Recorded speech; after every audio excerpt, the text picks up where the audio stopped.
Assalamualaikum warahmatullahi wabarakatuh.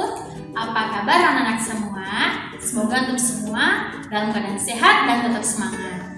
Nah, untuk pertemuan ini kita akan masuk pada pembahasan teks prosedur. Nah, coba perhatikan, kira-kira pada gambar ini bagaimana tahapan dalam proses pembuatannya ya? Pada gambar 1, coba dilihat. Apakah bahan dasar dalam pembuatan gambar ini?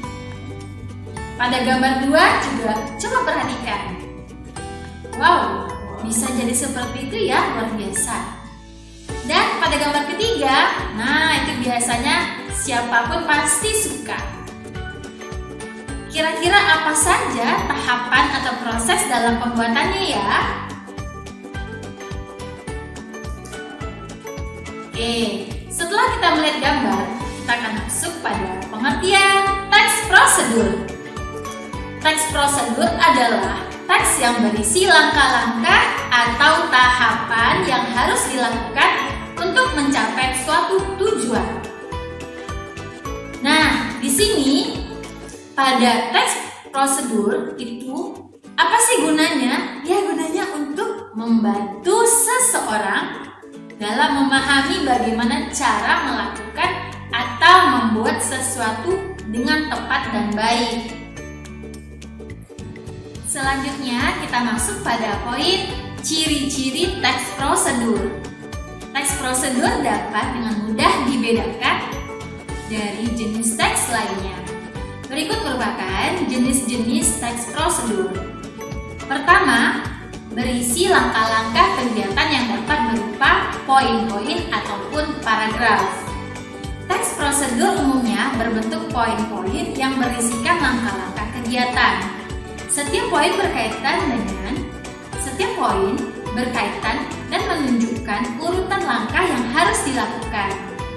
Namun, ada pula teks prosedur yang berbentuk paragraf dan tidak menggunakan angka sebagai urutan. Ciri kedua, menggunakan kalimat saran dan larangan. Kalimat saran dalam teks prosedur bertujuan untuk mengarahkan seseorang melakukan sesuatu agar mendapatkan hasil yang lebih baik. Begitu pula dengan kalimat larangan, yaitu agar seseorang tidak melakukan langkah yang salah. Ciri yang ketiga, disusun secara sistematis dan dijelaskan secara detail. Jenis teks prosedur berisi langkah-langkah yang sistematis dan runut. Setiap langkah yang dijelaskan secara detail agar pembaca dapat memahami langkah yang akan dilakukan. Ciri yang keempat, berisi informasi yang bersifat objektif. Teks prosedur berisi informasi yang bermanfaat untuk semua orang.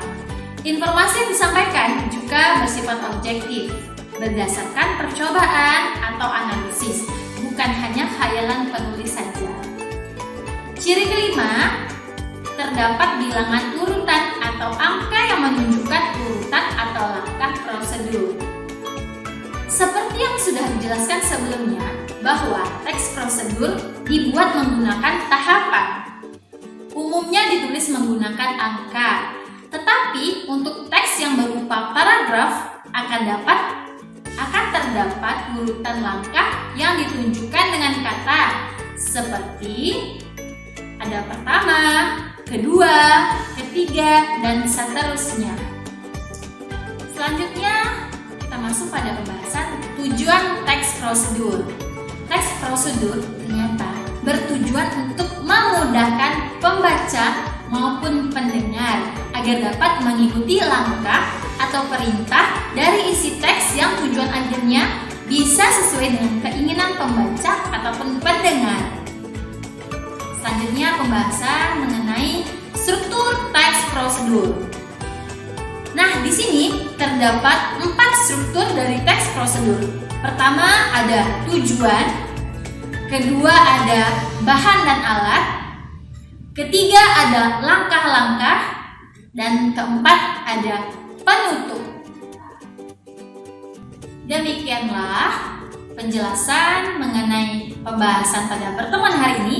Semoga anak-anak semua dapat memahaminya dengan baik ya. Kita bertemu di pertemuan selanjutnya.